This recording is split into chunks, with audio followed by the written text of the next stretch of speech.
breakdown. Oh, I thought you meant when you said that could still happen, like this episode, you could still have a breakdown on the way. Well, let's get into it. No, now how should we get into this? Are you gonna lead us into this? I'm ready to lead. I'm going to tell you right now, I'm not going to do my normal like hello and welcome. I just That's okay. Do whatever feels right. Yeah, I hit the Korean barbecue last night, and it's just that I'm not in the place to pretend like I have that much energy. I've done it on previous episodes, and you can watch, and it's just terrible.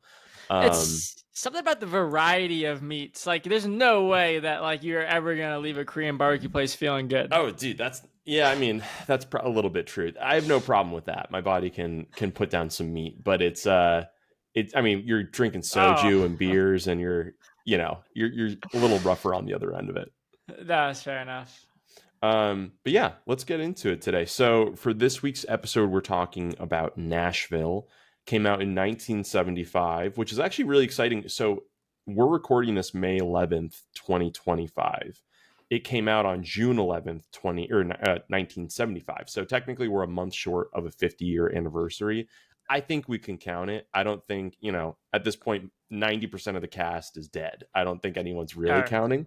Yeah. But, yeah, you know what? Another thing about that, sorry, you made me think about it. It's from the movie. I'm jumping way ahead. But when he's singing the song, and he's like, we've been around 200 years or whatever. And I was like, oh, is that like 1776? Oh, okay, yeah, it's 1976. So it's like, that was a big milestone. Like, America's existed for 200 years. I'm like, that seems like not a lot of time. Like, it just, for whatever reason, that made it. Oh, for sure. Yeah, it's like 3 generations. Well, not like 3 generations, but 3 lifespans, right? Like, it doesn't feel that long.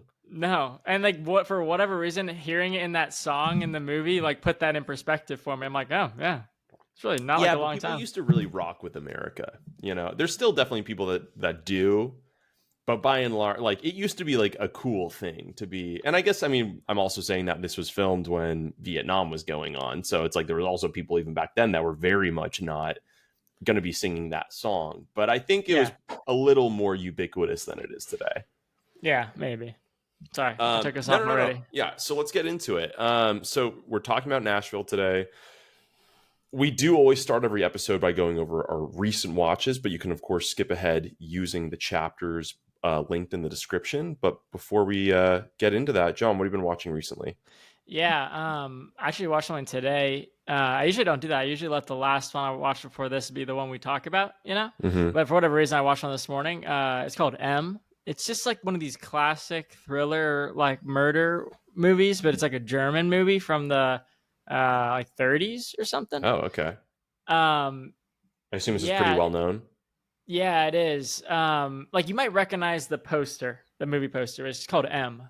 But Peter Lorre is in it. He's like kind of one of those classical bad guys. He's in like Hitchcock movies, and it's like it's rare that I like a movie from like the 30s this much. That's all I'll say about it. It's like I'm not saying it's a 5-star. I think it was like a 4-star with a heart. I'm like, oh man, this is really good.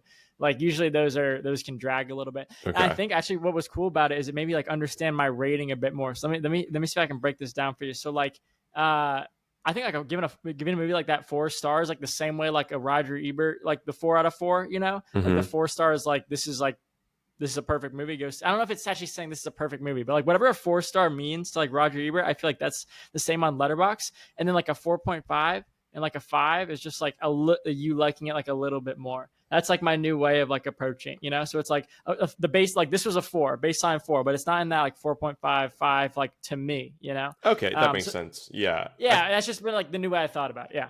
Yeah, I feel like we've discussed that before where it's like anything that's like a 4 or above is like, I think in our eyes, like inarguably well made, a good movie with like a good story, good performances, good, directing and cinematography.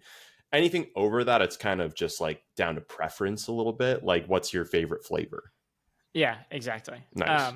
Exactly, man. Yeah. So, and then the other one I watched is 8.5. It's just like another one. It's one of those like film school ones. It's like Fellini. Those are usually hit or miss. I actually really did like this one, but I didn't have much to say about it. It's just like one of those classic ones that you're supposed to see. That's on every list, and it was pretty good. Yeah, I feel like those lists. I mean.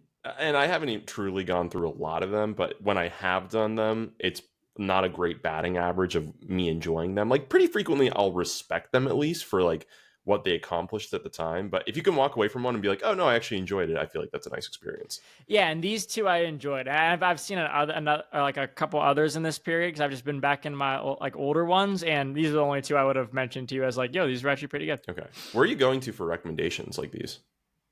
Well, this has just been in my watch list for like HBO Max forever. But where I started with this is that AFI list, which is actually what we're going to talk about today too, because Nashville's on the AFI 100 list. But that's just American films. So the couple I just mentioned there, one's German, one's Italian. I just have them in my HBO Max. HBO's got a lot of these classic ones, and you could go to that letterbox list. Actually, the 250 narrative feature film weighted average that has a bunch of great like foreign ones that like it was just it had been a gap for me that I'm slowly catching up on. Okay, dope, love it. Well, for me, recent watches, the exact antithesis of yours. I saw Thunderbolts.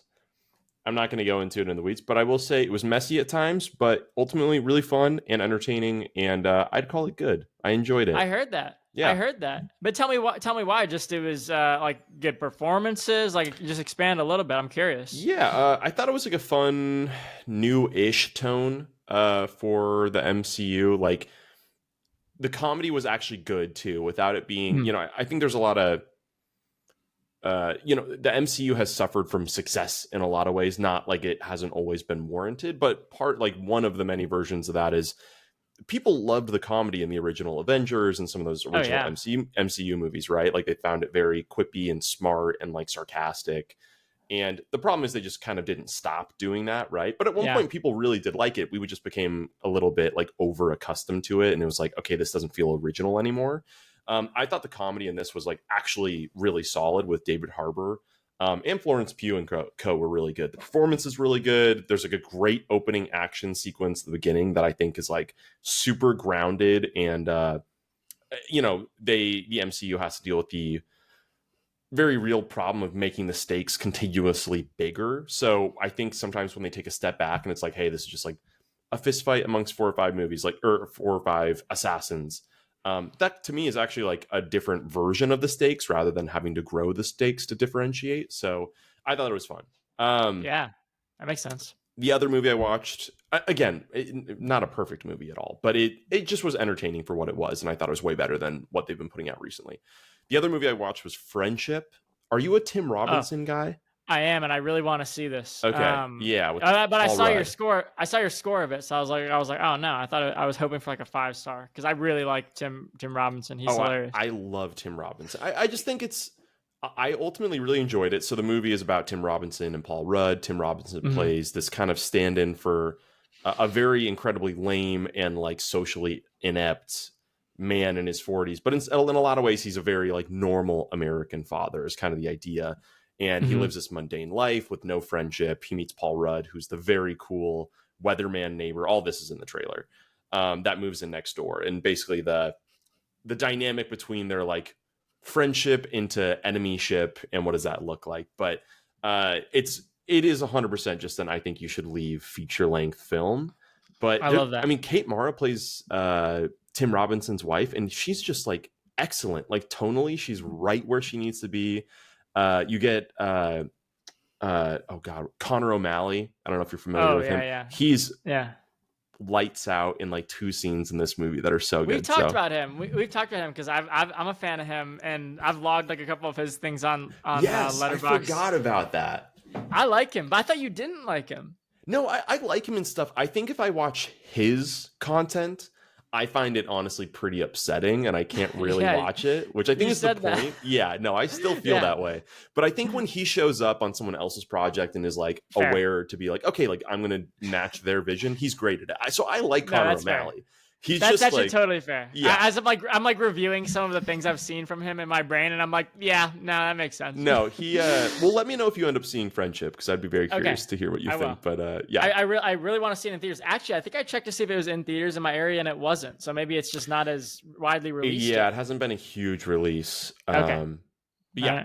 All right. Let's get to the movie though. Let's talk about Nashville. So I want to start by mentioning one quote that I really like from it, and then you can touch on some of the production history.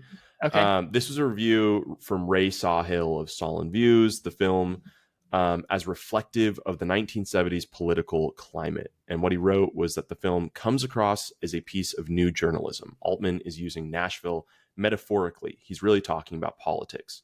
And he goes on to say, still, the result is an x-ray of the era's uneasy political soul. What it reveals is a country trying to pull itself together from a nervous breakdown. And as we get into the movie, I think we'll see the direct parallel with Barbara Jean's character too, and how she's feeling throughout the sequences of it. But I think that's a great way to put it. Like, this really is, if nothing else, a depiction of America in the 70s. And it does an excellent job of being, in some ways really specific about it's in the music industry in Nashville in this point in time.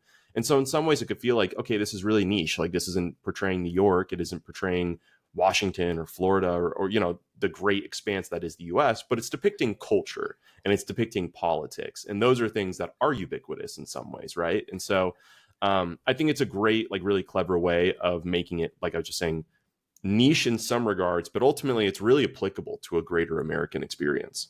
Oh yeah, and there's so much in it to latch onto and talk about, and I like there's gonna be no way we can get to it all. No, we're gonna do a terrible job at that too. No, don't click away yet. If you haven't already clicked away, we're gonna do a terrible job at this. Yeah. No, I think we're gonna do a great job of this because there's so much fun stuff to talk about here, and I'm glad we're doing it because I've been circling this movie for a long time. We talked a little bit about the AFI 100 list, and I tried to go through that at some point. I thought I was gonna do it the whole thing. I got like 77 way through. This was my 78th, so I'm still chugging along on that list. But I've been circling it. I've been excited about it. I thought it was a comedy, and I thought it was a musical. And I think it is both of those, but it's also a drama. It's also so much more than that. I thought it was actually like mainly branded as a musical, and I think like a comedy drama is probably a better fit with some music. I really enjoyed it. Like, what were your initial thoughts? Like, did you walk away going, that was awesome? Like, did you really like it? Oh yeah. I mean, I thought, like, first of all, I was just blown away by what it was able to do in terms of the direction. Even like, yeah, there's such a crazy, like, we're so used to the very standardized, precise, like, Western narrative of like, how does like the overall story arc go for a movie. And this movie just has no interest in that. Like, to me, what's like the craziest, most like high elevation of like what a human can do and what an artist could do is to create. And like, it's always creative to make a movie, right? But like, ultimately a lot of them do follow very similar story structures. And this is just like bouncing between 24 different characters. What do they feel? How do they interact? Like, there's so many permutations of how they know each other and how they hate each other and how they want each other and what they want from each other. Like, I think it's just so brilliant that Altman put this together in the way that he did. Oh, you put it so well too. And let me read you the Amazon description, because like I think I knew I was gonna like the it. Amazon description. No, just listen to this. I think I knew I was gonna like it when I read this Amazon description. It just says this: people, and then in parentheses, 3 people: Keith Carradine, Lily Tomlin, and Karen Black. So it says people cross paths during a political rally. That's it. That's the description. And when you think about it, yeah, that's kind of the climax of the story. It's just different people crossing paths at a political rally. Thank you, Amazon. You put it much more eloquently, and you're very descriptive. This is straight to the point. That's what this movie is. But let me give you some stats, some notes, some background. Is that okay? Is this the right time to do that? Should I go into that? Put a little soul in it, John. I am. On this track. I'm like that lady. I'm like the lady with the choir. Yeah. Okay, moving on. So stats. So it's 4.2 average, Nick, which is great. Watched by 84,000 people. Come on, we gotta get people's gotta. They need to step it up, man. 84K that's low. Let me give you the summary. That's the damnedest thing you ever saw. I think that's the first time I've cursed on this podcast, by the way. I've been trying to keep it real clean. If you watch I've noticed. Yeah, watch the tape back. So the damnedest thing you ever saw. Sorry, Mom, we did it. No, I'm just kidding. The intersecting stories of 24 characters, from country star to wannabe reporter to waitress, connect to the music business in Nashville, Tennessee. It had a $2.2 million budget with a $10 million box. So not a huge box office hit, but obviously grew over time to be, this great work, this great epic. And it got 1 Academy Award for Best Original Song. I should have had you guess that, but did you see that in the notes there? Yeah, that's pretty cool. I think that song is really good. I think we'll talk more about the music later, so I'll skip over that from now. Man, that's crazy. This was made for $2 million. $2 million. Yeah, but I mean, I don't know what that means in 1970s. $2 I million mean, but dollars. but 50. It's been 50 years. That is valid. But like this movie, how much do you think it would cost to make now? This is at least $100 million movie now. Well, but also like some these movies from this time period were so cheap, like this, like Taxi Driver and others, because it was like so guerrilla, like French Connection on the streets. It's like they Mm-hmm. didn't have these big set. Like even in this movie, they they didn't get any clearances to do that scene on the jetway with the private jet. Like they were just doing things very like as they can and just kind of taking Mm-hmm. risks. Yeah, but there's still definitely like set pieces in this movie. Like okay, it's like maybe you sneak one on to the airport, which is actually pretty fucking nuts. You definitely can't do that today. That's definitely Yeah, not yeah, happening. But like, the Parthenon sequence is a big sequence at the gala at right. the end, Good or point. like the car Or the accident car crash. sequence, Yeah, yeah, that's a another good big point. one. I guess they do a good job of like really cleverly. A lot of this movie is just in small clubs and bars, so you Yeah. really don't know. Like, I mean, I guess they just bounce well between them. Yeah, and I guess I don't even know enough about what goes into a movie's budget to really comment on it. But you are right that doesn't seem like a ton of money, Mm-hmm. which definitely, yeah, compared to today, I mean, the budgets we see today. But I'll just give you a couple of quick notes, and then we'll just get into the movie, get into the best, the worst, the seams. But so I think this will probably add a lot, context to the rest of our discussion. But Altman, he wanted everyone to improvise, create their own backstories. Like it was supposed to be very like naturalistic. And one thing that bothered me, but then now looking back on it, like I understand, is like the overlapping dialogue. And I'm just someone who wants to feel like I'm catching everything. And like that was very intentional to have it very conversational, and like you kind of get bits and pieces and back end and front end of one. And like I did not watch it with subtitles. I felt like I kind of recognized right away, okay, this is supposed to be the experience. And I think if I did subtitles, it would ruin it. But I'd love to go back and do it with subtitles, and just catch all the little bits and pieces from those 24 main characters. Yeah, so it just kind of gave it that unpolished feel. And then the 24 character model was kind of the first of its kind too. And I think it inspired a bunch of others. I have not seen Magnolia. Have you seen Magnolia? I The Paul have, Thomas yes. Anderson movie? Okay, so that's what they're comparing it to. That's like a modern version of that. I need to check that out because I really like this. Yeah, I mean, Magnolia is my favorite Tom Cruise performance, or at least I think it's his best acting, like in a artistic sense, however you want to interpret that. I can definitely see that. I mean, it's for sure it's an ensemble movie, but I haven't watched it in a couple of years, so I feel like I remember this one being even more expansive than Magnolia. Yeah, I know. I don't know because I haven't seen it, but but yeah, that I gotta watch it. I got 3 Paul Thomas Andersons left, and then I'll be able to weigh in on that. I'll give you one more note, and then I'll turn it over to you. The recordings of the songs. I'm sure you read about this too. Obviously, they were doing it like on set live. The cast had to write their own songs to perform. So just, you can just kind of tell the vibe that Altman set up making this movie. And it really like sets the tone for all the different, pieces we're going to talk about. I honestly, no, I didn't read that part about they wrote their own songs. That's incredible. Yeah, like the one that won the Academy Award was written by that guy, Carradine. I can't remember his first name now. Okay, very cool. Yeah. So, and then, I mean, I think we'll talk about the characters and the performances later, but, some familiar faces in here, and Ned Beatty, Barbara's the mom in Nightmare on Elm Street, Shelley Duvall, obviously. So, wait, have you ever seen Deliverance? No, I haven't. But Beatty's in that, right? Yeah. Yeah. And that's all I'm going to say. He's in it. I know about Deliverance, though. Oh, you do? Yeah, oh, okay. Yeah. I know how that turns out. See, when I watched that movie, I knew nothing. You didn't know anything going into that? Nothing. So I was like alone in my apartment and just like, I mean, there's a moment like that in this movie too. So we'll get there. I'm jumping ahead. Yeah, and for the thousands of people listening to this too, there will be spoilers. We're going end to end with the story here. So just if you haven't seen it yet or you're halfway done, just hit pause. The recording will still be up at a later point, so you can finish the movie or start it and then finish it and then just come back to this. But we didn't spoil Deliverance just there. We were very careful about that. But we will be spoiling Deliverance later. So also just make sure to pause this if you haven't seen either of those movies, finish it, come back. Oh, that's a tough ask, because not only are we asking them to watch this movie, and we're saying now we got to do a combo, go watch Deliverance. I mean, I can dance. Once again, I haven't seen Deliverance. Wait, you haven't seen Deliverance? I've seen the clips.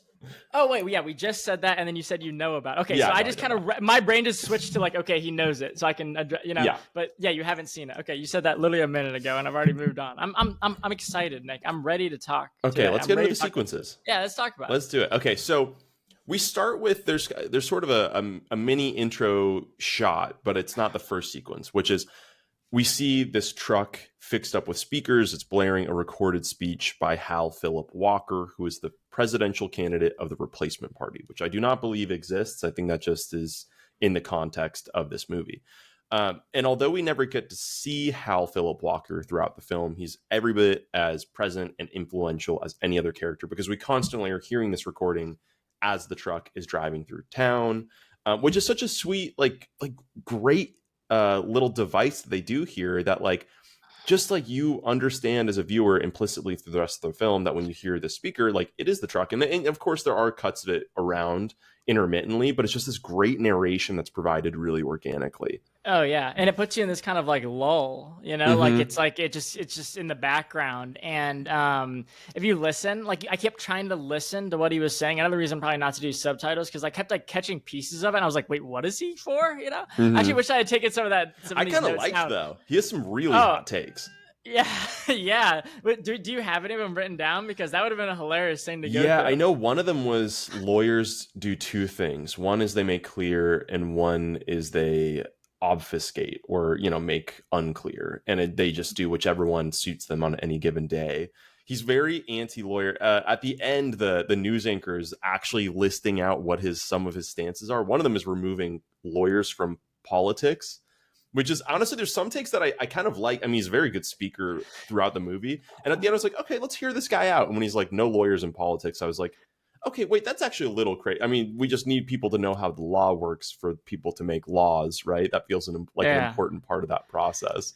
Yeah, and I never got like invested enough in him to really know what side he was on. But at one point, I think it was something about like disbanding the electoral college. I was like, all right, I don't know. Hey, he's Like going this for guy. populace. He wants the raw populace vote. Okay, yeah, fair enough. That makes I sense. think most That makes Americans sense. actually vote on that side.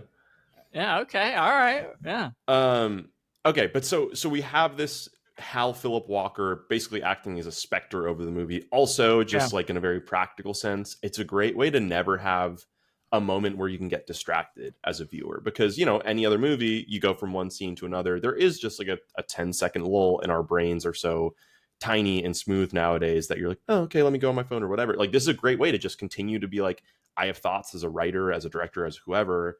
I can just continue to like feed them this information without distracting or being boring. But Yeah. moving forward, we get what I consider the first real scene of the movie, which is the dual recording sessions of Haven Hamilton and Linnea Reese, along with the Fisk University Jubilee Singers, so the black choir that she's with.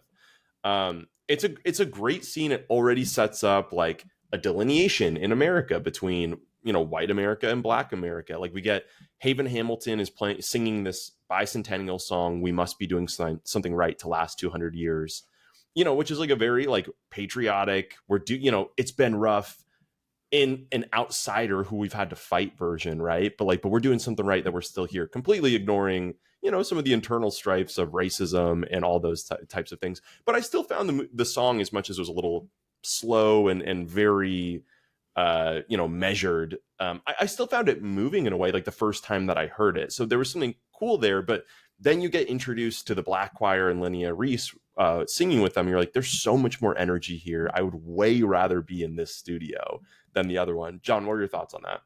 Oh yeah, no, it's interesting because you're so right. Everything you just said is so right. And I was thinking about Haven, and I just hadn't thought about any of that.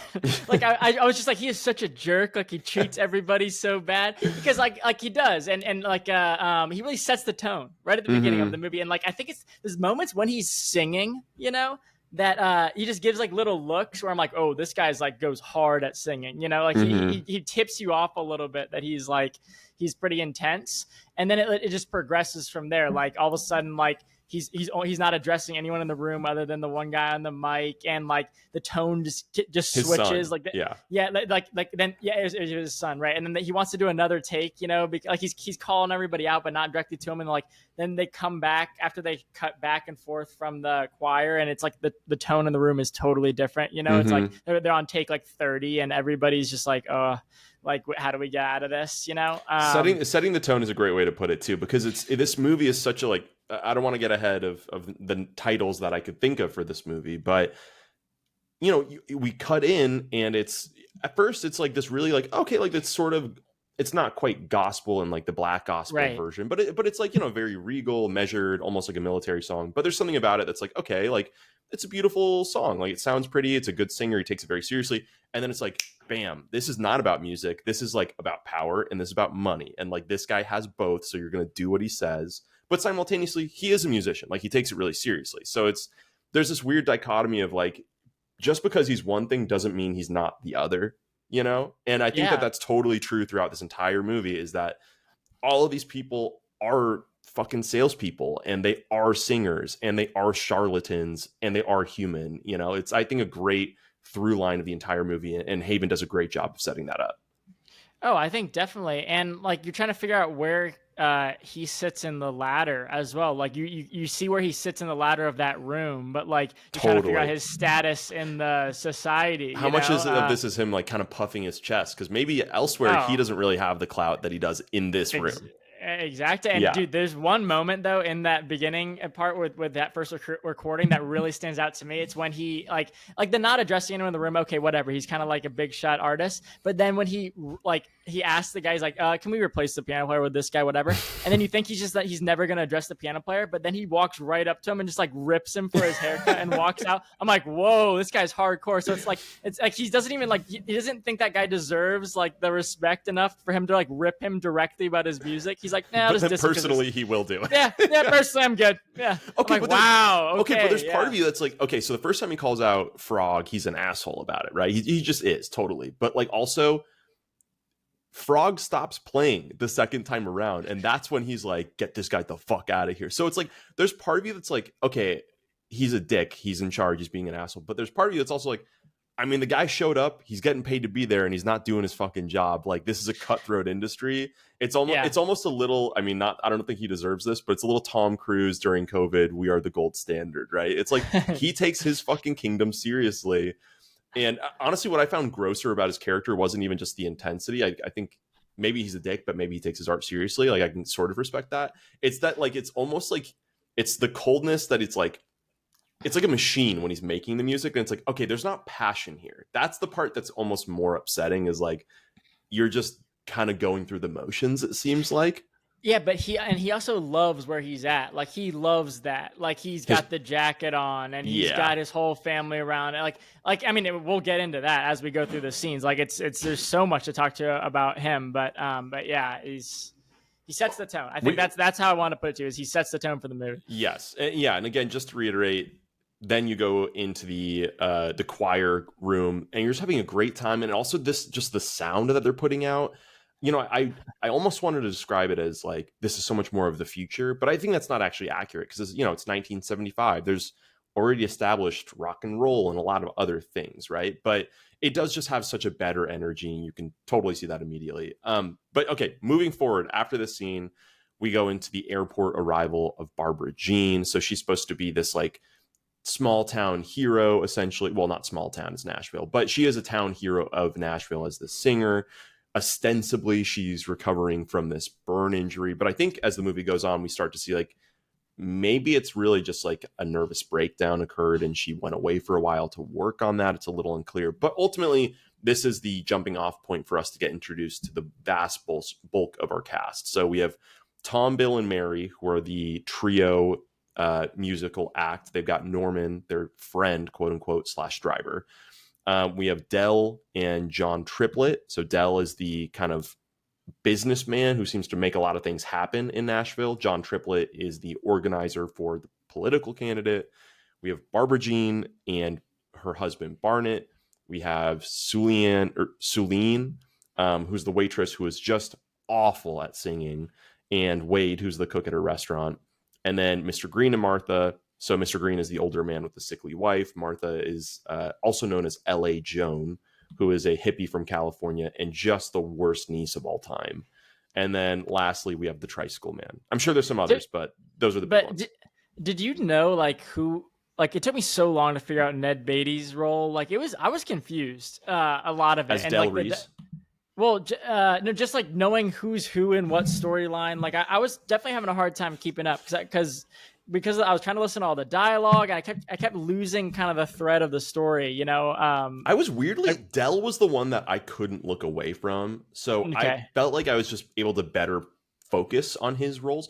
I had a yeah, harder true. part with all the musicians. Like it was unclear to me, like maybe which musicians know each other. Are they like I didn't, it took me a second to realize that Barbara Dell, or sorry, Tom, Bill, and Mary were in a group together. I didn't realize that. So I just had a hard time with the musicians for sure. Yeah, and then like at one point you like it jumps back and you see I don't even know which one it was, but the guy who sings the solo to the Tom. girls. Yeah, Tom. Like it jumps back to him in bed with a girl, and I'm like, oh, we're back to him. Like I'd forgotten about him, like because he hadn't been there for a while.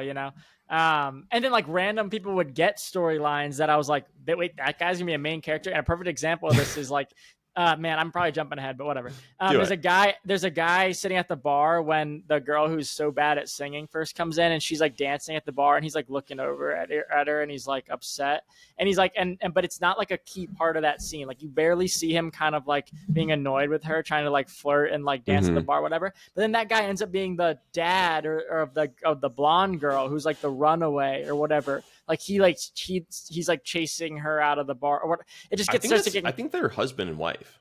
Oh, really? The husband and wife? Yeah. I thought it was like her dad or It was the something. 70s, baby. It was different back Yeah, then. true. Okay. To my point of just like I was like, oh, okay. That guy, like I thought I noticed like a small little acting thing of like, oh wow, like even like some random guy in Extra. bar, like they gave him like a little bit to do, of Mm-hmm. him being like kind of like annoyed that she's like trying to be like flirtatious. And then it's like nope, he ends up being one of the like a main storyline. He's chasing around trying to find his wife or whatever. I'm like, wow, okay, For sure. Honestly, I forgot that until this moment that those were the same character between the two of them. yeah, yeah, But yeah, it's just like one of the many ways, like brilliantly, that they were able to tie in and intersplice these characters. Like I want to watch this movie, I don't know, 5 more times to me just too. see. I feel like there's so many little, especially early in the movie when you didn't know who's like, oh, that guy's just in one scene, or maybe he's in 2 scenes, versus like by the end, a whole arc for these characters. So you kind of just write them off as background characters and maybe don't Well, really know. and a perfect example of that is the guy with the violin case, right? Or the Mm-hmm. fiddle case or whatever it is. It's like I don't remember any of his scenes up until his big scene, but I'm sure there's so many interesting little things with him like renting the room and all that if we went back and rewatched this, we'd have to talk about. Yeah, But well, I mean, but yeah, he hangs out with the girl who Winifred who sings at the end. He's right. in the same house as Green and L.A. Jones. Yeah, he's Shelley bouncing around Duvall, for yeah. sure. Yeah. Okay, yeah. So, but also just want to call out. It's a really cool sequence at the airport. Like just like very expansive. A great job of just showing you where you are in this place of time. You have the high school twirling team showing up, which I do want to say. There's a quote in there from the news guy that's running the story, which is also done so well. Like just there's like a music term, I'm sure I'm butchering, but essentially like a sonic wall or wall of sound, right? Like this movie feels like that because there's always some sort of information being fed to you, and it's kind of almost True. like you don't even always have to process it, and I don't think you're always expected to, but it makes everything feel so alive. But anyway, That's a good point. this news anchor at one point when these twirlers come out, I think presumably for the local high school, he's like, have you ever seen girls so lovely? And it's just like so wild that they're just like immediately down to sexualize every character involved. That kills me. um but anyways, 70s. so after that we do get the anything else you want to say about the airport? No. I like that scene though. Okay. We get the highway crash, which is just like a weirdly fun scene. There's just like an energy of like, honestly, a pretty wild pileup that you see. And there's definitely drivers in all the cars. You can see it when it happens. But there's just like a cool energy to like right as soon as it's over. Like there's people that are pissed off, but immediately after that, it almost just feels like this hangout session. Like everyone's just popping out of their cars, chilling. There's an ice cream man. People are starting to get to know each other in this environment, but a really cool sequence.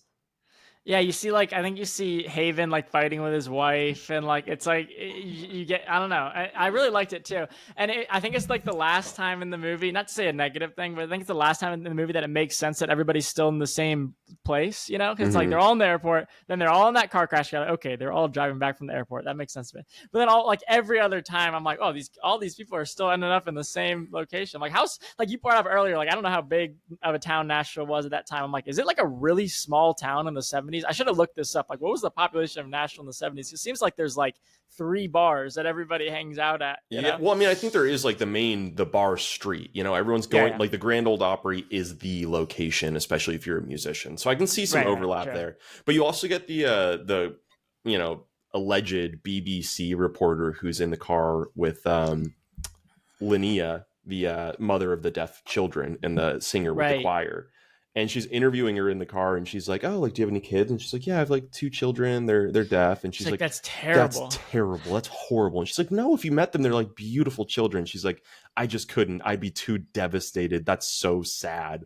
Like, I love her character throughout the movie. I don't know if we'll talk about her She super directly through the rest of this, so I feel like this is just a good time to talk about her. She's like well traveled supposedly, but like just seems to have gained no wisdom or insight actually from any of her travels whatsoever. or she just thinks she's like above it all. You know, it's like she just has like a very arrogant attitude about. Like she says something to the when she's in the bus with like the whole like choir, and she says something to them too. Like I don't remember what it was, but yeah, she has a ton of Was comments it when she like was that. talking about like, if you guys weren't wearing your church clothes, you could totally be in the Serengeti singing like that or whatever. Like Yeah, it's something I like mean, that. like it's like she like is like halfway to making like a good point, and then she just like makes this like says the stupidest bullshit about something. It's like you have not spent any time actually thinking about this experience or how it applies. I have another time that I want to talk to her, talk about her is when Elliot Gould comes, but it's Okay. like also like she's not bad at her job. Like she's getting the story. She somehow ends She up weasels like, in for sure. yeah, I yeah, think that yeah. she is a reporter because she gets in places. Oh Like yeah, I mean, that's kind of I guess what a good reporter is either way. yeah. Okay, after the crash, we have dinner at Dell and Linnea's. We get to meet This is her one of my favorite children. scenes. Yeah, I I think this is thought it was I a really beautiful scene between the yeah. parents and children. I did too. I mean, sorry to cut you off there. I just want to throw that out there. Like, I love this scene. And I think, did you know ahead of it that like she was the wife of him too? Like, then I started No. thinking like, oh, is that why she's in the I think at choir? this Like, point I there's was still completely like, oh shit, these people know each other. I was really there's a yeah, lot. it's a lot to take in. But no, this is another like tone setter, I think, for the movie. It's Hmm. when like you realize that what she was saying in the car to the BBC reporter was true, and that she actually does really like it wasn't just like one of those things you say. Like you learn a lot about her. It's not like one of those it's a pleasure having like that happen to us. Like they're wonderful, whatever. It's like no, they actually are. Like they're great kids. She has a great relationship with them. Like she's very loving and like motherly. She's learned sign language. She's like wanting to hear all about his day. And then you pan to Ned Beatty, and it's like, okay, there's the issue. Hmm. He's not so all in on this, and Well, not there, really interested. yeah, and sorry, I didn't mean to cut you off there No, either. go ahead. Go But ahead. I was just gonna say, like, I think there's definitely a shot where Ned Beatty's listening to his son, try to like He's half trying. speak, half sign. Look at me trying to emulate signing. I'm gonna stop doing that for the rest of the call. Yeah. But like he's paying attention and he's present, but you see like a moment of almost like a half second of glazing where he's just like, I can't, I wish I could understand him. Like their mother can understand them just a hair better. And like, I should be able to understand them. I'm their fucking, I'm their father. Right. Yeah. But he's still there. And like, even if he is shitty in that moment, and certainly later on, he's not the best guy, like the way he holds his sons, you feel a lot of love there. And I think that that's a great point in the movie too, where it's like later on when we see these people in their uglier, also human moments, we're like, they're not fully defined by them because we've seen them in some of their better moments too. And I think it's a really nice scene for that reason. So it's funny. I don't even remember that because I think I was caught up on the way he looked at when she was talking to the kids and like he was like ready to move on. I was like, oh, this guy's a bad guy. Oh, So really? I didn't catch any of I'm sure there was that. I'm sure they tried to give him that balance, but I was just like, oh man, like this guy must be He just has the such a villain. physicality with them that to me conveys like that Okay. is his love language. Like, and I almost for a moment I kind of give him a pass of like dude, I wonder how this guy got fucking raised, right? Like he's like a good old boy, clearly is like he knows the people, he knows how to get them going. And like I think that maybe for him it's challenging because he seems to really understand people, but he can't understand his sons. He doesn't have the tools to work with anyone that's not quote unquote normal, right? Like that's just yeah, and no, yeah, I see the point you're trying to make. I'm I with think you on both that. points are true, but Yeah, there's depth to them, right? That's the exciting part. yeah. We also get the phone call from Tom, who I didn't realize until well into the movie that this was Tom the musician. I just thought he was a complete stranger, so it was kind of a twist to me when we see him playing later on. Oh yeah, I don't think I realized it until she was there. I was just, I don't know. I was a little slow on that. But yeah, those calls are great, and him listening into it, obviously having no trust, but then being like, yeah, whatever. Yeah, he is just like shameless with it too, which is pretty wild. Then we get the grand old Opry sequence. So Connie White is the musician, the blonde that covers for Barbara Jean, right. And I think that's also notable because to me, when she sings the song Memphis, and that was the first song or like the first singer where I was like, oh damn, okay, like this girl has pipes. Like it really. I like, again, this is a song I would definitely actually listen to. I thought she was just like tremendous, one of the best performers in the movie. Haven has pipes too. Like it's not my style, but no, he does. I respect it. Yeah. That opening scene, I'm like, whoa, this guy's got a voice. I think Connie White blows him out of the water though. Really? Yeah, I think she rips. I think it's that would have been a good question of like ranking the singers. I think Bonnie. If only one of us texted the other one to think of who they think was the best singer. I was running up against the gun today. I was at the gym. I was. That would be a great question. I think so too, John. I actually thought so a couple hours ago. Oh, did you actually send me that? Yeah, I texted you that. No, you said best song / performance. Oh, okay. So I did favorite song. I didn't know you said you had favorite singer. I guess it's slightly different.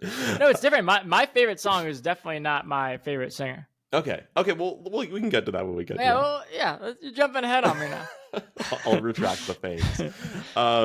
We also see Barbara Jean, who's in the hospital at this point, getting a fight with her husband Barnett. So this is like another interesting one to me because I think like this movie does a great job of avoiding the obvious or like what's expected of a lot of narrative tropes. Where like I think the obvious thing here would be that like Barnett's overly controlling, using Barbara Jean, abusive, even maybe physically abusive. In a lot of movies, I think they would go with that move. And in this movie, I think it's more nuanced. Like he definitely is in some ways domineering of her life, but like, I don't know. Why are they together? Like, what is that relationship? Did they explain it? I don't even remember. No, I guess they don't. And I guess the way he leaves is definitely weird in that sequence where he's like, all right, say goodbye. Like, why am I doing this? But like, he doesn't really raise his voice with her as much as I think. He smashes like a plate or something. No, she smashes the plate. Oh yeah, she does. Like she comes over and she's like throwing the vases down. And he's like, why? He does yell like, why you make me raise my voice at you? Which is like, I think like gaslighting 101. But like, I guess in reality, like he wasn't the one that initiated. And so you're saying he's a good guy. I'm saying it's unclear. I'm saying it's like, it's hard to tell how much is he doing this for his financial / their financial gain. And how much of it is like, my wife is actually sick. And if it's up to her, she's going to destroy her career. And I think she might destroy herself if that happens. You know, like maybe he actually, I think it's unclear. No, and there is like when she's like losing it, like you can tell that he does like care for her, I think. I don't know. Maybe it's all supposed to be nuanced. I think that's what I think every time we I think this entire movie is supposed to be very nuanced and real to life, and he's just another situation of it. There isn't anybody who's so overblown bad or good, you know? Yeah, I mean at the end of the day, he's the only one that ever gives a shit about her. Like, and I'm not saying that's enough to make him a good guy. I'm just saying it's like when she's freaking out on stage, he's the one that calms her down enough to take her off. He tries not to embarrass her. He's the one who's like, have a heart. She's a sweet person. He doesn't, you know. So anyway, I think it's another great scene. After that, we get one of my favorite sequences in the movie, which is the mass sequence. And we get the 3 different versions of the Catholic Church, the Southern Baptist Church, and the hospital chapel. Right. What did you think about that? You know, that scene, honestly, I'd forgotten it until you just brought it back up. So tell me why it's one of your favorites. I love. There's so many scenes. I'm not No, gonna no. fake it. I'm glad that I'm you not gonna said fake that. it and be like, oh man, that was great. No, I don't even remember. I forgot that. No, I'm actually glad you say that because I know for a fact, like I've got my outline written up, but if you mention any scene that's not in this outline, I'm gonna be like, oh, I forgot about that. Okay, no, I really like the scene. First of all, it has my favorite shot in the movie, which is there's like a kind of a from below handheld shot of the deaf sons at the Catholic Church, and I just think it's like a really beautiful. The lighting of it, the movement, the singing, I think is really gorgeous.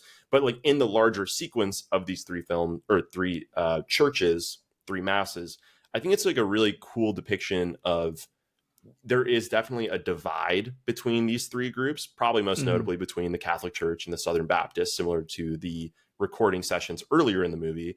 But in a lot of ways, like we see way more of similarities between these groups than in the recording sessions, where it's like it's a very human moment where like all these people outside of these rooms have such selfishness, such like ambition, such ability to lie and have egos. And I don't know, just the way it's shot, like when you see Haven in the choir, there's nothing about him that's flashy or trying to domineer and be the star. He's just singing the best he can, right? And like, and it's I'll challenge you on that part because Okay, that's okay. the first.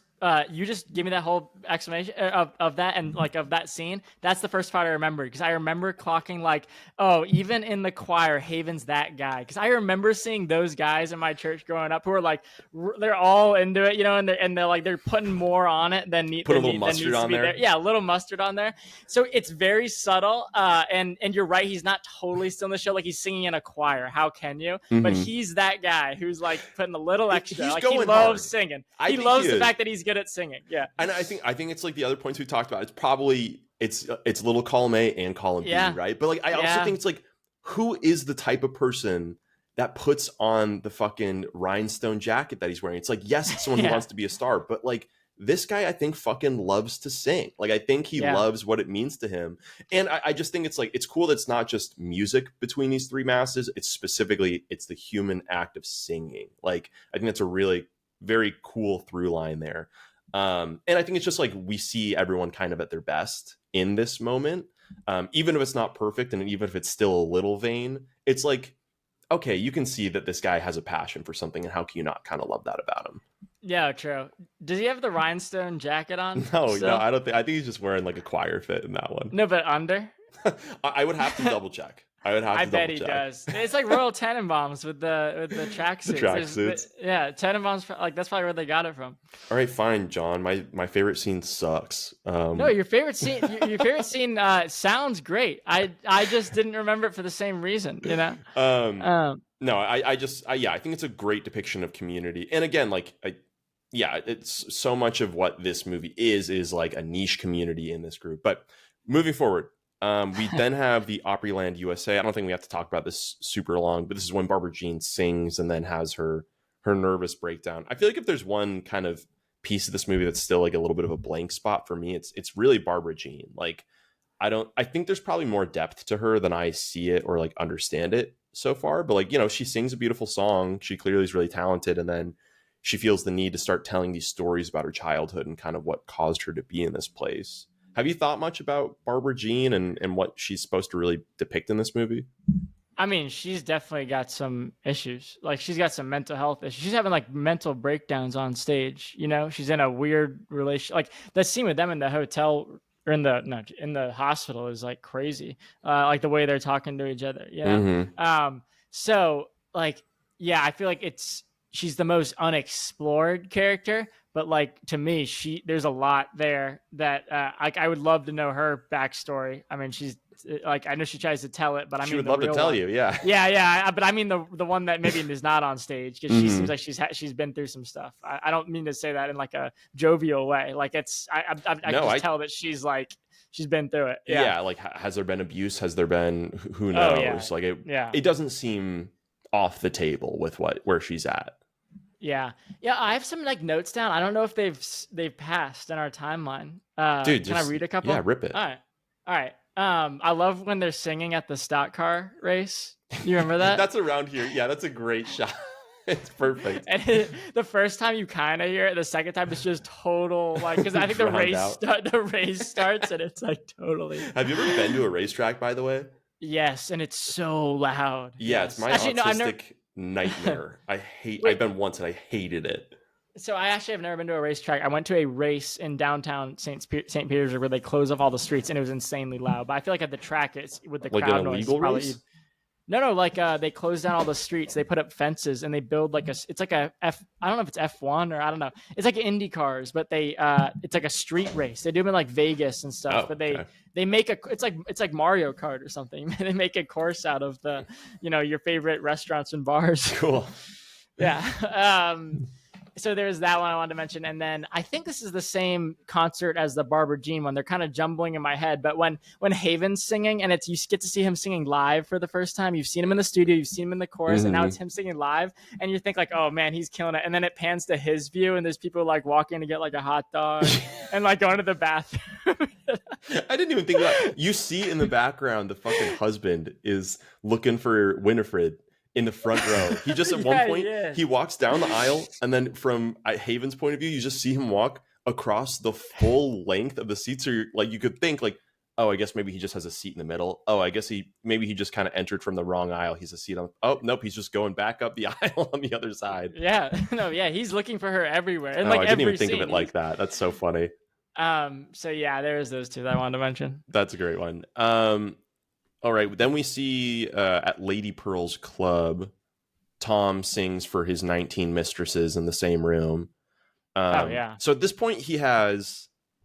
It's not Leanne. The mother of the deaf children.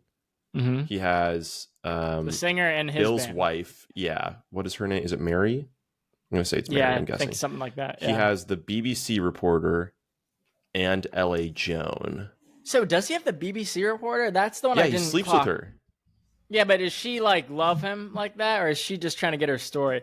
I think she's just trying to get her story. This movie has the horniest woman of any movie, I think. Out there. L.A. Joan or whatever. Like even like the one point where she sees the guy in the hospital, and he's just like wearing his uniform. She's like, "Yep, nice, yeah." And walks up to him on the. Yeah. Also, the BBC. This is another great one. The journalist meeting with Haven's son, who actually seems to be like. Yeah.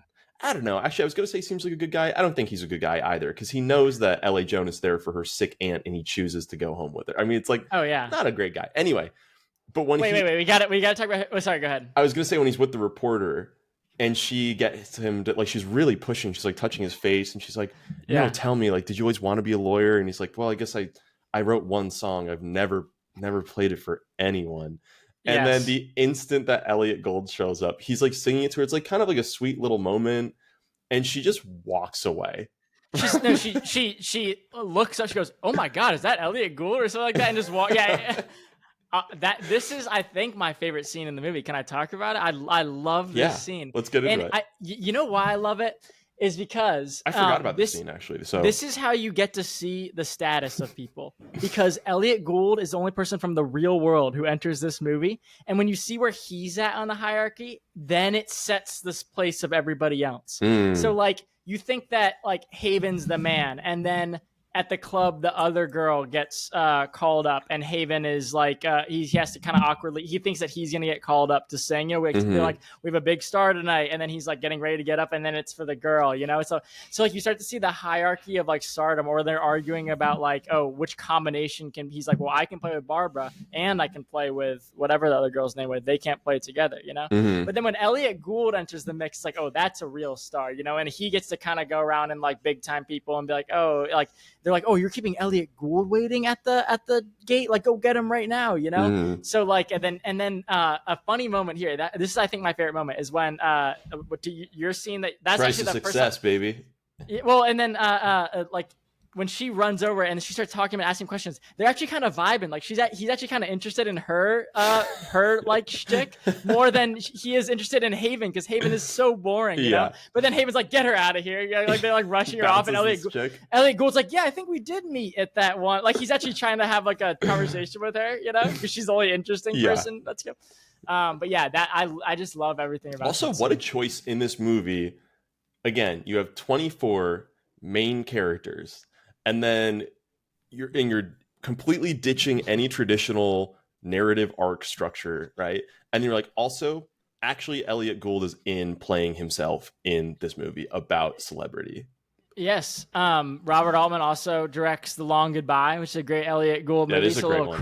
Little crossover there. Like I loved everything about throwing him in there as himself. Yeah, John, you're not the only one here who's seen some classic film, actually. I've seen The Long Goodbye, and I didn't terribly like it. Nick, the fact I know you've seen stuff. That's why we're doing this podcast. If you were a guy, you're not better than me. I know you think you're better than me. If you were a guy who'd seen no movies, I don't think we would have had 16 episodes. I'm glad. I love that you've seen that. That's you've just been big dicking me for 20 episodes that you've seen all these classics. No, but I like those. I like checking off those. Yeah, well, but I've never seen Thunderbolts, and I probably never will. So what a unique perspective that you bring to this show. You know, That's very sweet of you. We have our lanes, you know. Okay. Oh, I do want to say before did you want to say anything else about the Elliot Gould scene? No, but I want to say another thing about the club scene where he's singing. Rip it. Yeah, so I think this is my favorite part, and I know you're gonna ask this in question form later, but like their song as a trio, I think is my favorite too. Of like you have no idea what's going on with the band. There's like, or maybe you do, but I'm missing dialogue, so I didn't at this point. And then like he gets called up as a solo, and they're like, oh, of course, like the star gets to sing whatever. He brings them up, they just rip it together, and like she has the best voice. I think she's my favorite performance, and that's my favorite song of the whole mix. You don't even really hear the guy who ends up, I keep forgetting his name, Tom or whatever. You barely even really, you barely hear him in the song, but then he gets his solo, and I just think that's my favorite scene in the whole movie is just like the focusing in on her face in the back. And I actually didn't realize as I was watching it that he was singing to all three of those women. I was just thinking about her and him. I thought it was going to turn into like a love story about like, oh, she's this married woman and he's this rock star. But then I'm sure, as you're about to get to, what's the next scene, right? Of like them waking up together and he's calling other women. You know? Yeah, oh, for sure. Well, it's kind of interesting. If you think of the four women that are listening, that all feel like they're playing to him in a different way. It's the woman he hasn't had yet. Well, question mark, hasn't had yet, but he wants. Right. There's the one that he's secretly been with and loves him. There's the one that had the one night stand with him and could kind of give a shit either way, but is still down for round two. Right. And then there's the one who he's never been with, he's not interested in, and that's L.A. Joan, but she just wants to have sex with anything. So it's like these completely four different versions of each person's like, oh my God, maybe he's singing to me tonight, you know? And they're all, you know, kind of right in it because he would go home with any of them. He ends up going with, it's not Leanne, but anyways, yeah, it's an interesting part for sure. And shout out to him for writing and performing that song. And they won Academy Award for Best Original Song. That was my favorite song of the movie for sure. Yeah, amazing.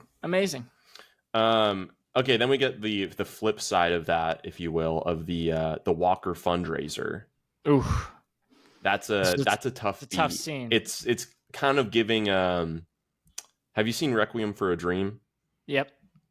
It's kind of giving Jennifer Connelly. Yeah. Yeah, like the businessman.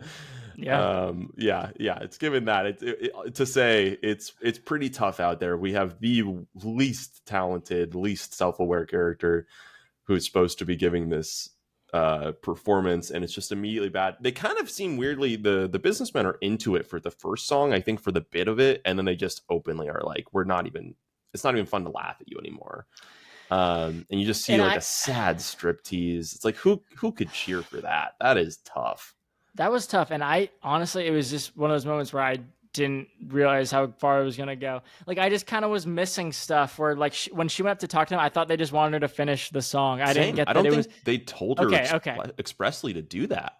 I think it was like a proposition of like, if you do what they're asking for, you'll make it big. Or think she knows what they really want. Yeah. But I certainly didn't pick up on that. So as it was happening, I was like, okay, like jaw open, like, oh, this is going there. Got it.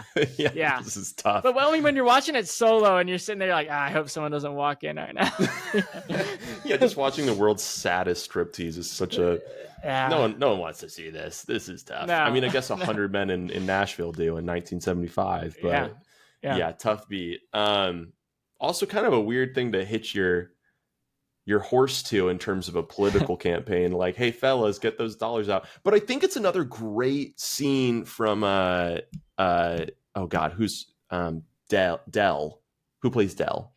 Ned Beatty. Ned Beatty. I think it's another great Ned Beatty scene. I think when he's out there at the beginning of it and he's like, "Well, get your checkbooks out. Like, I'll run it down to the bank fast enough so you can't make it bounce." Like all that stuff. I think he's so electric and like believable in these scenes of like he's just the man who drums stuff up in this town. Like he knows how to get people excited. He knows the people. He's kind of like this salty old bastard, but you can't help but kind of like love a joke that he get. Like even like the first thing, this is supposed to be an event that he put on, right? Like it's kind of, if it sucks, it's on him. First thing he does with Haven's son, I think, is like they're both like, "Oh, she cannot sing a tune." Like they're immediately laughing about it. Like he's just such an affable guy. I think he's great in this part. Yeah, I think he's great too. You said it earlier, of like when he enters the screen, it's hard to look away. And in a movie with so many good performances, to have one stand above the rest, I think like him. Well, yeah, I'm jumping ahead again. I think like him and Haven stand above the rest. For sure. And there's a couple others that I'll call out. And I would even say one last note on that.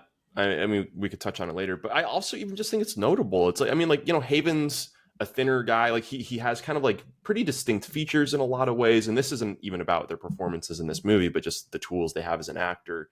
I think it's so cool. Like Dell's this, kind of portly guy, right? And like, he's not like the classic leading man. Like, it's not like, not to belabor it, but he's just not like the, Brad Pitt walks in, you can't help but look at him because he's so beautiful. But there's still something that he does that's like, God, I really am so interested in what he's up to. Like it has a lot of that Philip Seymour Hoffman, physicality that I think is really like so commendable, because who's teaching that, right? Like, well, I wasn't there in 1972, but the Deliverance performance like changed his life. So like he was also in every movie he was ever in after that. He was that guy from Deliverance in that scene that everybody knows about. Mm-hmm. So like you have to think about that too, of like he's always like living up to that. Like he could never be like a leading man. He kind of had to lean more into that guy because that was what everybody knew him for. I was not there, but that's what I heard. Okay, that makes sense. I mean, I didn't even know that was him until afterwards and doing a little bit of research. But yeah, I think he was just fantastic in that. Okay, moving forward. I do want to just add on to the end of that, though. We do get Dell coming on to her. I think he's literally driving with a full old fashioned on the dash, which is fucking crazy. But he gets spurned away. I was confused. Like, was he driving away from the bar and she was walking next door? Like, I didn't even know what was happening there. I think she got out of the car. I think he drove her home. Oh, okay. Okay. Yeah, I mean, I think, him being a creep it's a part of the story. I think the more interesting part of that scene to me is when Wade comes out, he gets Dell to fuck off, and then he's talking with Sulene, and he's like, "Hey, you're not going to be a star." And also the way he puts it, "I've been meaning to tell you, you're terrible at singing." She laughs. And I think it's such an interesting scene of like, there is a degree of, is it insanity or is it just like almost like zealotous ignorance that this person needs to be a star? Oh, I think it's better. I think up until that point, I thought, oh, she's so unaware of how bad she is. And that moment you realize, oh, she is aware and she just wants to be a star. Like she knows she's not a good singer. Like that's not like devastating news to her. She's laughed. She's like, I'm going to make it though. Like she's still out there hustling. Yeah. It's kind of I feel like there's some parallels between her and like the Maxine, like in the X movies, I'm talking about. Like but like Maxine's actually an unbelievable actress in a couple scenes. So she's got the chops. Sure. She's just, and then the last thing we'll touch on, or last scene specifically, is the Parthenon Gala. Like everything comes together here. We have Barbara and Haven sing a couple beautiful songs, and then Barbara sings by herself. We haven't really talked about Mr. Green, but that's another tragedy going through this movie. Is you find out, he's this retiree. His son died in World War II in the Pacific. His wife is very sick. His niece, who we went to pick up, could not give less of a fuck about being there to see his wife. And he is so upset about this that he leaves the funeral, stops his mourning to go find Joan. And then we have the big event at the end. You just reminded me of something else. There's two scenes where someone who's in love with the person singing is trying to listen, and there's a person talking or like being annoying. One is like No. So one is in the club when the mom of the deaf kids is. There's too many characters. I can't remember anybody's name, and I don't know all the actors. The mom of the deaf kids is trying to watch the lead singer, and Oh, I didn't even pick up on that. Mr. Milchek is like singing as well Or in their Wade, ear. or yeah, Yeah, yeah. Wade. I Yeah, can't but remember if it was Wade or different character. Yeah, I know who no, you're it's talking Wade. about. It Yeah, is Wade. He's singing so loud, like he's so into it, and she's like, oh, and like I he's just so want to. flat too. Is And awesome. yeah, and the song is like supposedly for her, and she's like, "Oh my god!" And then the other moment is with the army vet. He's trying to listen to Barbara, and the old guy that you just mentioned, Mr. Green or whatever, is talking about, "Oh, my son was in World War II." You know, like he's talking to him. I think it's at like a church. I think it might be. That's Is the that chapel at the your favorite hospital. scene? Yeah, Oh, so I do remember your favorite scene. yeah. There's so many scenes, man. They're cut all together. When you first said the church scene, I was like, which church scene? But yeah, no, I love when he's telling. It's like a classic old guy thing of just talking over whatever's going on. Well, do you wanna get into the big event? Yeah, let's talk about the big Parthenon. event. I mean, I want you to start it off. well, did you see that coming? I did not see that from a mile away. As soon as he walked up with the case, I saw it coming. Okay. Yeah, I mean, like in that but I didn't. I Not wasn't earlier. suspecting anybody was gonna do that. I wasn't suspecting him. I thought he was like a fiddle player from earlier, and maybe he was. But there was like one scene in a bar where they really focused in on one of those fiddle players. So I kept thinking that he was gonna get up on stage and like perform with her or something, and like make it even like a greater show because she was singing, but it wasn't really that like people weren't really that into it. So that's what I thought was going to happen. And then yeah, that really blew me away when she got shot. And then everything that happens after, right? Haven trying to keep the show going, like the show must go on. He's shot in the arm. He's like, he's like, someone sing, someone's got to sing. Please, like, yeah. It's like, it's all this man knows. He's like, maybe we can sing our way out of this one. Like he's so out of touch in that moment. And then someone does. The one that no one even understands her storyline for the entire movie, she picks up and she's actually good and she's got the choir behind her and the show does go on and we do persevere and whatever message you want to take away from that. But yeah, I mean, what an ending. What'd you think? I thought it was incredible. Maybe part of why I saw it coming too is I had seen a couple of reviews beforehand that didn't have any spoilers, but they had said like, this movie is America. This is like what the experience is. And so maybe that clued me in a little bit of like, I don't know what more could fucking tie this movie together in being about America than someone dying in a shootout. Like, and that's like a modern thing, but that's also, it was very applicable in 1975 with, Kent State and a lot of things are in the rear view and people are thinking about it. And I just thought I thought it was an awesome scene. I love that, Barbara Lee just gets rushed off. We don't even get to really see her again. We see her get carried. We see the reaction of her husband, and he's like, "Oh God, I can't stop the bleeding." But they're like, "There's a lot of blood." Someone says there's a lot of blood, and that's I think all we get with like that's how we know that I think that's it for her. She's definitely dead. But you bring a good point. There's not like this extended scene, or there's not like a funeral, or like she's such a focus of the movie. She's kind of the person you think to when she's singing on stage, and you think about this movie. She's kind of like the picture. Maybe that's the thumbnail. Yeah. She's immediately like, I think that facelessness, it makes her immediately like a statistic too. Yeah. Like it's just like she's just like, okay, she just got chewed up by the American machine. Like that's just a thing we do every now and then. Someone gets sacrificed. I do love the Haven trying to keep things together. I think that he's like an asshole, but in some ways he is like sincere. Like I think he is trying to like find the power of music to like combine these people, and ultimately his call to it maybe is what leads to Winifred standing up there and getting her shot. I also think it's a great parallel to the opening sequence where again it's a white singer doing what is what classic Southern or whatever you want to call it, and then there's this black choir, and now we get this chance for like a white singer and the black choir to sing together, and there's sort of a unity and like a parallelness that I think is really excellently done. I think that's probably right. All right, did you have anything you didn't like about the movie? I think the obvious one, it's long for sure. It is a long movie, but at the same time it's like it's sort of like, I think it's valid because the scope of it is so sprawling that like it necessitates this much time. So I don't really have a qualm with it now, but in terms of like recommending it to people, I think unless you're like a real film head, I wouldn't be able to recommend this to most people because I know they would roll their eyes at that. Um, Interesting. but Yeah. really, I mean, other than that, no. Like I think I don't know. I think it's a really excellent movie that I wouldn't trim much from it because I think every single bit of it serves a purpose and it seems important enough to keep it. Yeah, I think so too. I think my one, and it's hard to even call it a knock against it, but maybe what's keeping it from being like a 5 star to me. Like, I love the natural style of filmmaking, but I also love hearing all the dialogue and knowing what's going Mm. on. And I think it does warrant a second watch because I felt like I was missing a lot. Oh, I see. And To me, that's a perk. That's a plus. and yeah, and for me, I'm always trying to make sure I'm catching everything. Like, if I feel Hmm. like I missed something, I'm like checking out. I'm like, wait a minute, now I'm not going to get anything. Like, I'm very much like I need to be following it.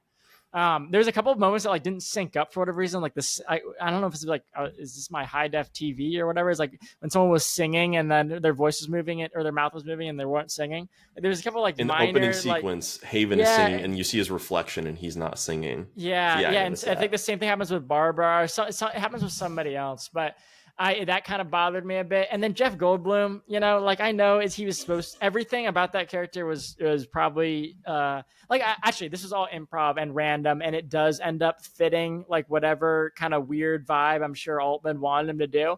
But like, uh, Goldblum even himself said he had no idea what the point of that character was later, Mm. but it worked, and I agree with that. But I wouldn't say he was like a big part of it that I loved. He's just like a weird part of it that Yeah, that's ends fair. up, yeah, like, so I'm not gonna say that's a knock against it, but I'm not a huge Goldblum fan either, so whatever.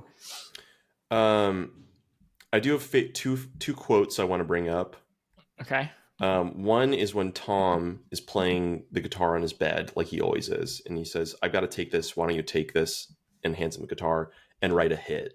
And he goes off to take a phone call. And then Norman, the driver, actually begins playing this like really catchy It's tune on the great. guitar. It's exclusively bar chords too, which is like I know. really hard to do. He's just like, Yeah. oh, okay, like maybe he will write a hit. Who fucking knows? And he's Uh, jumping around like he has like a little like swagger to him. I'm like, yeah, whoa, yeah. it's like okay, no, like get this guy on stage. And then the other All one right. was when the reporter is talking to, actually again it's Norman, and she says, "What is your name?" He says, "Norman." She says, "Norman, please, I make a point never to gossip with servants." Just a great Yeah. great line to just truly body this guy. Oh yeah, that I think that now that I was trying to think of my favorite quote. That might be it actually for me. Well, all I had written down is there's so many throwaway lines or like that, like lines that just like are right before the cut to the next thing that are so great in this that I wish I had subtitles on Mm-hmm. for. That yeah, but I don't have a favorite quote. You just gave it to me. That was my favorite line in the movie. Yeah, I guess a couple other random thoughts I have before. Then I have a couple questions, and then we'll Okay. wrap this up. I just like that everyone in this film is trying to get something out of everyone in this film at all times, always. Like every single encounter is someone trying to get something from someone. It is people using people. And there's various degrees of like understandable versions to like purely ego trippy versions. But it's just like that to me is one of the comedies. I think if this was a movie you rewatched regularly, you would start to just laugh at the like, these people are so fucking needy all the time. It's like disgusting. How are you not exhausted with how much you try to use others? I just like that as a through line of the movie. Yeah, yeah. And watching it, I see why this is in people's top four because it's such a dense movie. There's so much to talk about and analyze, and I think we did a pretty good job covering it. I mean, there's a ton in there, and Mm-hmm. and I was remembering stuff as you were talking about it, and yeah, it was a fun watch. Okay, sorry. And then last point, I want to say it also just one thing I liked about this movie. It feels like a really interesting point in the music industry, and I mean a point in both time and place, where Uh-huh. every singer is not just a performer, but they have an act. Like it's not like today where like a lot of celebrities obviously they have a whole catalog and they have all these different things. It's like when these people went up, it's like okay, like I know this one song really well, and I know if I wear this sequence hat and jacket and these boots, like maybe people will just look at me for long enough to see that I'm special. Like I think that's such a, and they're all trying to sell themselves at all time. So I just think that's a really interesting vibe of this that like it almost feels like a little vaudeville esque. Like it feels like, hey everyone, like my name's so and so and I'm about to do this. Like it feels like an act more than just a song. Hey, it's not too much different from the way it is now. Yeah, Everyone's got their probably. little, everyone's got their little gambit that they're running. Having a hustle, I think, probably never really went out of fashion. Yeah, All right, and then our at least the two questions I have. yeah. In this true ensemble cast, whose performance is your favorite? Honestly, I mean, I said it earlier.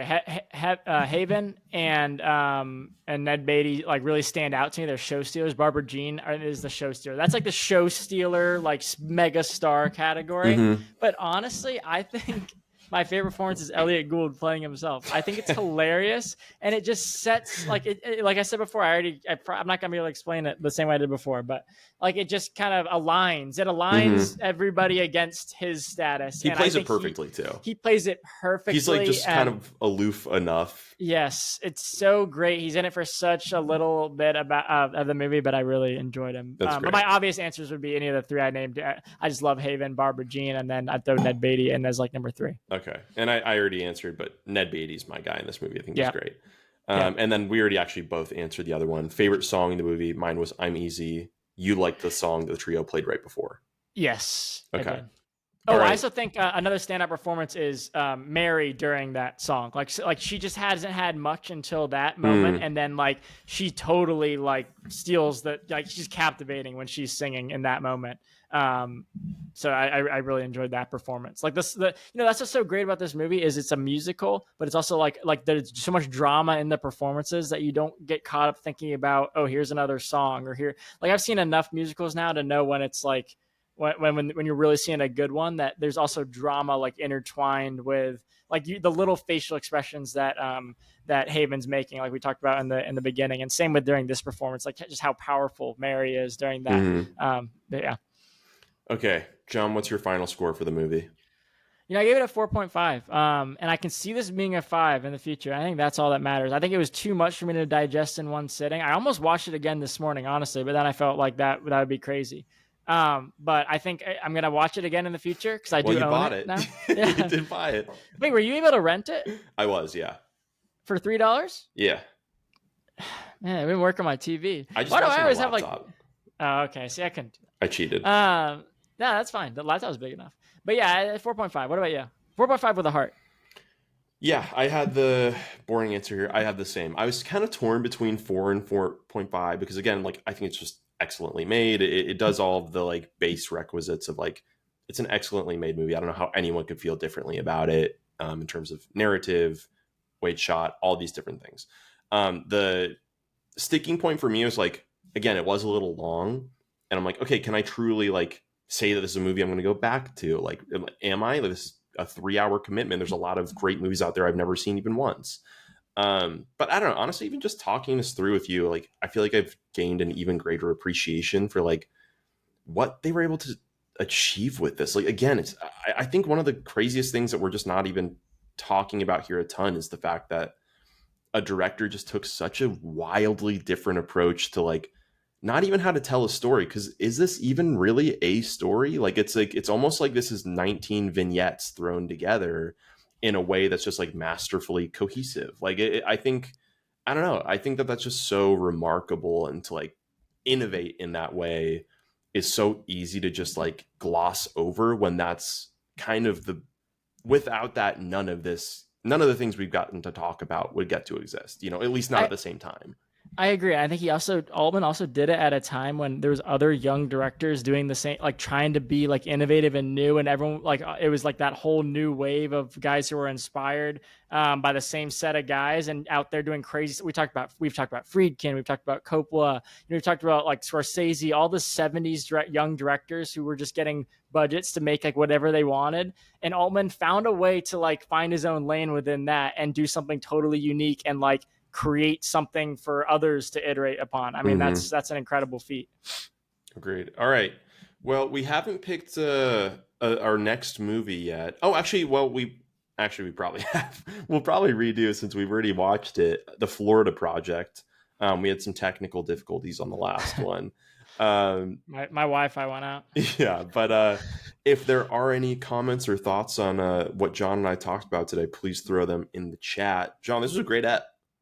Oh, I really like this one. This is a really great great movie to watch too. We should do more classics like this. I really enjoyed this. Yeah, this was fun, man. I had a really good time. All right, well, and if any of you want to watch another one we posted before, you're allowed to do that. So it'll be posted at the end. Yeah, and for our 50, 60 and up age bracket, I'm sorry I just called this a classic. I know you guys were all alive during that, but I don't think there's many of you out there anyway. Do you think there's a lot of people when they were 4 years old that watched this movie? This is like our 90-year-old age graphic demographic. Really? Well, my parents were born in like the 60s. Okay. All right. That's fair. All right. That's where we'll leave it. Yeah, we'll end it there. All right. Thanks all. We will be back soon. All right. Thanks, Nick.